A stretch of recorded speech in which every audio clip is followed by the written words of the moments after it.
A woman from a very far away, remote area of Afghanistan in Badakhshan. She called me one day and said, I need to work as a journalist. And I said, I cannot guarantee, you know about the situation. If the Taliban can recognize you, they will kill you, or they will arrest you. And she said, this is the reality of Afghanistan, and we should not give up. What impresses me so much about Zahra's story is that in a total dictatorship, in a total oppressive dictatorship, she's still able to find people on the ground who are ready to report. As we look at what's happening in Russia, they've gone around and pretty much made it impossible for local reporting. We don't know it. All we know is what the state propaganda produces. Hello and welcome to a very special series of episodes on Frontline, marking the 10th anniversary of the Magnitsky Human Rights Awards. Over the next week, we are going to be speaking to journalists, activists, even a rock star who've been recognized for their contribution to fighting corruption and promoting human rights. Today, we are joined by the journalist Zahra Joya, the recipient of this year's Outstanding Journalist Award, and Bill Browder, the founder of the Magnitsky Human Rights Awards and the head of the Magnitsky campaign. Zahra and Bill, thank you very much for joining us on Frontline. Bill, we spoke to you briefly last week about the Magnitsky Awards, and for people who haven't seen our interview with you last week, they can go back and they can watch that. But talk to us, if you would, briefly about the significance of the Outstanding Journalist Award and why that is so important. So the Magnitsky Awards are named after my murdered lawyer, Sergei Magnitsky, who was killed 15 years ago in Russia for exposing corruption and government malfeasance. And we looked for a way of honoring him and remembering him. And about a decade ago, we came up with this idea of creating a prize where we would recognize people in different professions who stood up to tyranny, who stood up to dictatorship, and did so at great personal risk. And we have a number of different categories. One of the categories is Outstanding Journalist. And each year we look for journalists who have done what Sergei Magnitsky did, and standing up to terrible odds. And Zahra's story truly moved me and moved the rest of our awards committee. She will tell us her story, of course, but what she's done in Afghanistan, standing up and exposing the crimes of the Taliban is nothing short of amazing. And we're so proud to be giving her the Magnitsky Award for Outstanding Journalism. And we're so proud that she will continue to hopefully take all this, the profile that she gains from this, and it helps her with her work and helps her continue to expose what's going on over there. Zahra, if I may, would you be able to explain a little bit about your work? You moved from Afghanistan to the UK a matter of days after the US withdrew troops and the Taliban took over Kabul again. And you are the founder and the head of Rukshana Media. Talk to us a little bit about your organization and the work that you do. Well, thank you very much. First of all, thank you, Sir Bill, because of this recognition. It gives me a lot of motivation and courage to continue my work in the dark moment. So, yes, as you mentioned, I am the editor-in-chief and founder of Rukshana Media. Rukshana Media is a news outlet led by women and telling the story of women in Afghanistan, particularly in the time that simply being a woman in Afghanistan is a crime. So right now I'm working alongside with a team of mostly female journalists on the ground. And Rukshana Media is right now registered as a charity in the UK. And Rukshana basically was a young girl, 19 years old, who is stoned to death by the Taliban in 2015 in Ghor province in central Afghanistan. And on that time, I realized that there is so much discriminations and injustice situation going on around women of Afghanistan. And I decided to establish and give this name to my newsroom, that everyone to tell their story, to hear the name of Rukshana, just remind themselves that how situation is hard and difficult for women in Afghanistan, and also and how women of Afghanistan are basically being murdered and killing by the in a situation that the mafia, the terrorist people are in power, and the women who as a human being are being killed simply. And Rukshana Media, so basically we're giving a platform to the women of Afghanistan to tell their stories by their own words. In Afghanistan, most of the time, in different part of society, it's all male domination.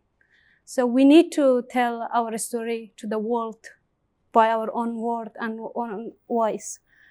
And Rukshana Media also, especially in this moment, is a kind of, I can say, a kind of collective of women's stories, mostly sad stories, unfortunately, because of the Taliban suppression.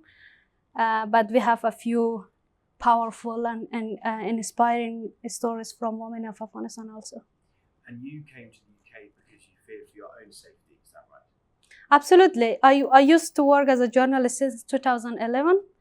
And because of the nature of my work, I was completely in the blacklist of the Taliban. I am my name is on the Taliban blacklist. But Afghanistan was really still, after the collapse, there is no space to be a woman in the country. So for me, it was not easy, and it was not acceptable to accept the aggressive laws and policies of the Taliban. You know, the Taliban, being a woman in Afghanistan under Taliban rule, you have only two choices. One, accept the Taliban aggressive policy and stay at home in home prison, or if you'd be an outspoken person, so you definitely will be killed or be jailed. So for me, as someone who tried to be in this position, it was not easy to accept both, and I chose the third pathway, which was not easy. Of course, it still is not easy for me, because I have separated from my family. My parents are forced to leave Afghanistan, and my siblings, a few of them are here with me, and basically I am running Rukshana Media from Exile, and I am playing a role of parents for my siblings. I appreciate there may be details that you can't go into for very good reason, but could you, as much as you are able, explain how you and Rukshana Media can tell the stories and do the journalism that you do without compromising the safety of your team in Afghanistan, who are the journalists who are writing your stories? So unfortunately, if we can go back a little bit, after the fall of Kabul, hundreds of experienced journalists left the country. Dozens of media outlets have been closed because of the Taliban rule. A few media outlets still are running in Afghanistan. It's completely under the Taliban rule, and the Taliban are using as a tool to spread their propaganda to the people of Afghanistan. So for me and my colleagues, it's a really difficult time. It's a tough situation, because independent journalism, and being an independent journalist and being a woman journalist, is both a crime. So for my colleagues, most of them are female journalists, and being independent and women journalists, both as a double crime. So in Rukshana, we have a risk management and policy, which is very, it is the top of our priority list. So, we have to be careful with our safety of my colleagues. Thanks God, still they have safe. And I mean, they during these 3 years, we have published so many sensitive stories and important issues that the Taliban ordered to the women. And still, they couldn't find my colleagues, which is very good news. But of course, we cannot guarantee. When for example, a woman from a very far away, remote area of Afghanistan in Badakhshan, she called me one day and said, I need to work as a journalist. And I said, I cannot guarantee, you know about the situation. If the Taliban can recognize you, they will kill you, or they will arrest you. And she said, this is the reality of Afghanistan, and we should not give up, And it gives me so much hope that still the women of Afghanistan are resisting under so much suppression, under so much gender segregation. But of course, in Rukshana Media, we have to emphasize that we are implementing the policy of risk management. And your journalists publish under pseudonyms, is that correct? Absolutely. Yeah. So we, it's very difficult to finalize a story when we are receiving so much news and stories from people of Afghanistan. And sometimes it is really hard to finalize, that which story should go alive, should go on screen and should go on online. And because of, the safety of my colleagues matter, the safety of our interviewees matter, and we have to be very careful with all of these things. But yes, pseudonym is one of the important issues that we have to, even if we, in editorial guidelines, we mentioned to our audience that you should be aware about this current situation that's going on in Afghanistan, because most of the time our interviewees, our colleagues are using pseudonym. There's more I'd like to ask you about your work, but I thought, Bill, I'd turn to you. You have personal experience of authoritarian regimes, yours primarily the Russian regime. When you hear Zahra speak about her work and what's happening in Afghanistan, what's your assessment of what's taking place in Afghanistan at the moment when we look at the way people are treated and the way regimes can oppress people in the world today and indeed historically? Well, what impresses me so much about Zahra's story is that in a total dictatorship, in a total oppressive dictatorship, she's still able to find people on the ground who are ready to report. As we look at what's happening in Russia, they've gone around and pretty much made it impossible for local reporting. We don't know it. All we know is what the state propaganda produces. And for her to be able to do that is incredibly important and valuable. And I suspect that very few other people out there have anywhere near the type of knowledge and transparency. And what I've learned from 15 years of human rights work is that if you don't have reporting, if you don't have the truth of what's happening, then the world can't react. And of course, we've all just read these just horrifying stories about the new laws in Afghanistan that say that women can no longer speak. Well, here you've got a woman who's speaking on behalf of a bunch of other women, and I think that that's something really dramatic and powerful. And as you look at the world today, we'll return to speaking about Afghanistan in a moment, but where else do you see worrying trends when it comes to the freedom of journalists and the oppression of women, and perhaps both of those two things in conjunction working dangerously?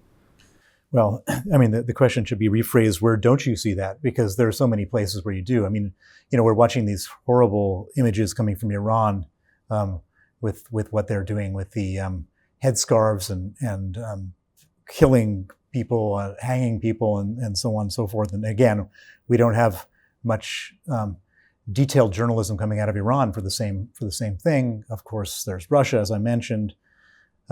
China is not a place where there's any free journalism. And I think if you probably look at the world map, there are more people who are living in a situation where the truth can come out, where women and minorities and other people are oppressed.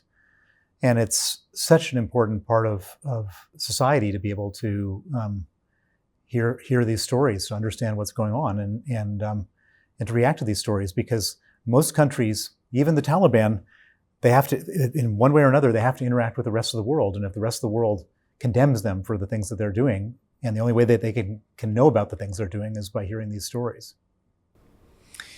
You've spoken about your team on the ground, Zahra. Do you still use traditional means of communication with them? How do you keep in touch with them? And how do they send you the stories for you to then publish? So I would not like to give much details because of the safety. So we have a ways to we have different kind of communication ways to get information from inside Afghanistan. I think technology make the life very easy for everyone. But in Afghanistan, yes, we have still the chance to get in touch with the people. I think more than 2 million people in Afghanistan have access to the internet, which is very good. And nowadays, citizen journalism is playing a crucial role in the country. And so basically, Taliban are a dictatorship and censorship group on the ground, and people are trying to tell the truth, but for our case, still my colleagues are able to get information from the people on the ground. Still they have kind of communication. I can give you an example. Last year, a colleague of mine, so in Afghanistan, most of the time, the men has more freedom. So a colleague, a male colleague actually in southern Afghanistan, in north and south of Afghanistan, it's very difficult to find a female journalist. He founded a story about a woman. It was a very heartbreaking story. So he gave me this detail, and I said how we should contact with that woman. And he said, I'm going to her house. And I said, no, it's very dangerous for you. He said, I have a trick, and I will go with my mom. So he went to the house of that lady with his mom, and no one knows about, how he did this interview. But that happened finally. We published that story. And this is kind of cycle, information cycle that going around in Afghanistan. Most of the time, the female journalists, when they are following a story, so they will definitely go with a male chaperone or male guardian. I just wanted to ask you, because this is really interesting in comparing with what's going on in Russia. How sophisticated are the Taliban in tracking down these stories and trying to prevent people from doing this? Because on one hand they seem completely oppressive, like almost primitive, but on the other hand they seem primitive. Yes. In other words, they're not like highly sophisticated like the Chinese or the Russians in terms of if there's a secret police. Yeah, so the Taliban are trying to control people. They issued a few laws. One of them is that they banned the publishing of the image of living things. They totally mentioned on the new law that the TV operation should stop, but still they are using for themselves the Taliban, and also they are trying to forbidden people to not speak with the media who are operating outside of Afghanistan. There are 2 or 3 media TV station that they are operating from outside of Afghanistan. The Taliban banned that media. They banned Afghanistan International. They banned another media outlets, but the people are still using satellite because they need the information and they need the news. And also recently 2 independent journalists, unfortunately, they have been arrested by the Taliban and they got 10 years jail because the Taliban accused them because they are sending information to the media outside of Afghanistan. Bill, again, when in 2021, the withdrawal of US troops and the taking over of Kabul and of Afghanistan by the Taliban once again was a global story for a long time. Do you think what we've seen since is an example of, I suppose, particularly Western democracies who have free presses, not having almost the diplomatic stamina to keep going and keep being interested in what is such an important situation? Yeah, well, I mean, of course, we all watched the images of the withdrawal from Afghanistan, and that terrible image of somebody climbing up into the airplane, landing gear and then fall. I mean, the whole thing was just horrible, and people climbing over the walls of the British embassy. It was all just very traumatic, and of course, it touched everybody at the moment. It touched them, and then Putin invades Ukraine. You've got all this terrible stuff going on in the Middle East, and guess what? Nobody's paying any more attention to Afghanistan.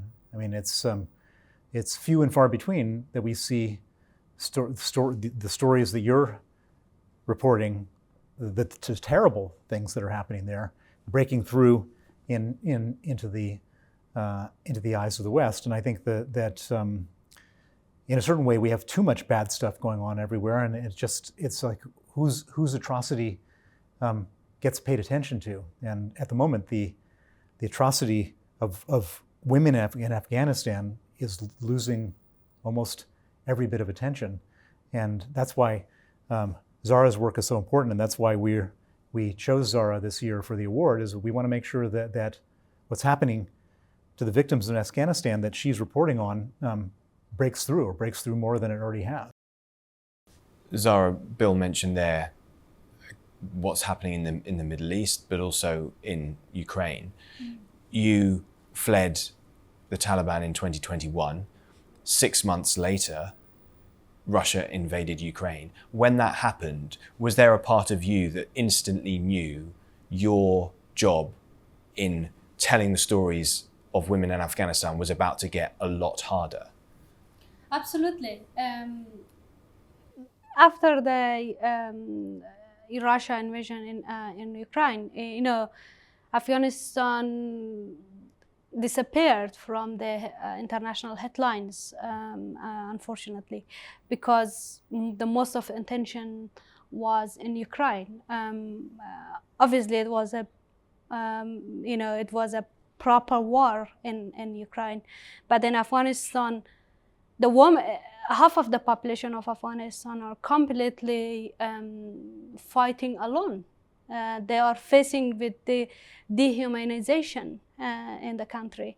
So that's why I realized I should go further. I should continue my work because it is important.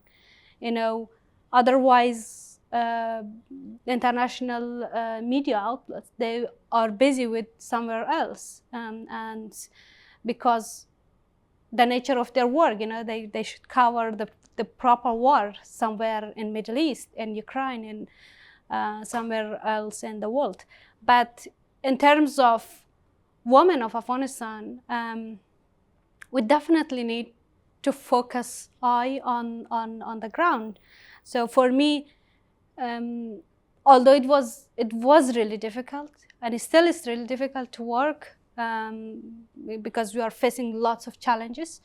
But on the other hand, of course, it's very, important to tell the truth and to document the Taliban violation against women, and of course, we definitely need more media coverage about the Afghanistan situation. And since you've been operating Rukshana Media from the United Kingdom, how has your life and your work changed? I suppose you're not in that very perilous position, but as a journalist, do you feel like you have freedom? Do you feel under threat as you do your work in London? Well, there is two parts actually. One, I feel so much power when I receiving lots of information from inside the country. As you know, information is power, right?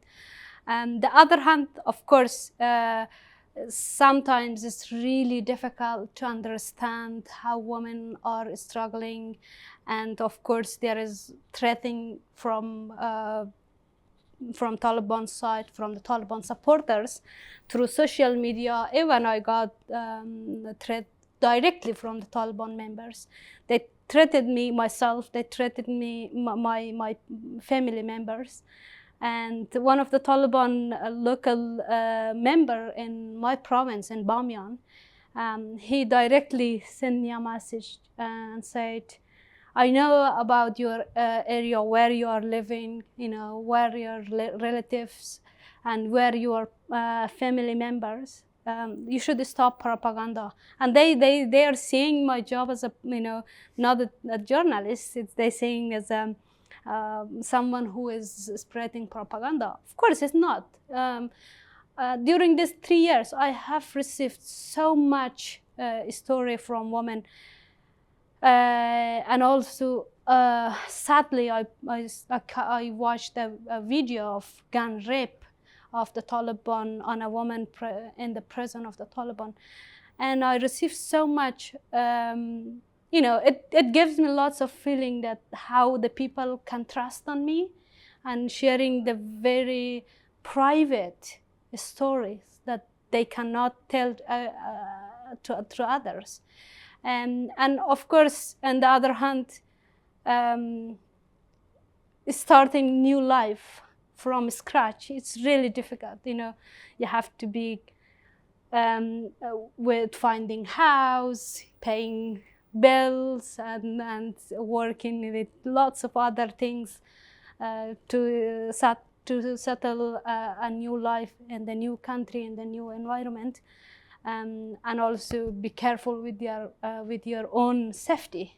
So everywhere that I am going, my family are worried about my safety, and I say it, and all the time they are reminding me to be careful where I'm going, what I'm talking, and etc.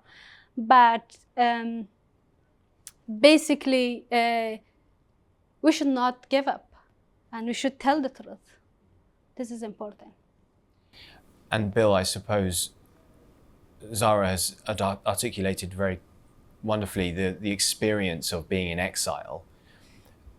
That is something that we've seen, whether it be Alexei Navalny, whether it be opposition politicians in Belarus who are now outside of it.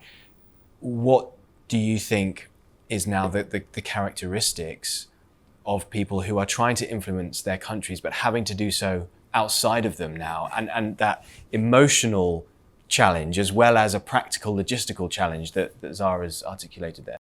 Well, we face this issue very personally and profoundly with one of my close colleagues in Russia, Vladimir Kara-Murza. Vladimir had worked with me for many years getting the Magnitsky Acts passed around the world. And when the war started, he wanted to go back to Russia to protest the war as a leader of the opposition.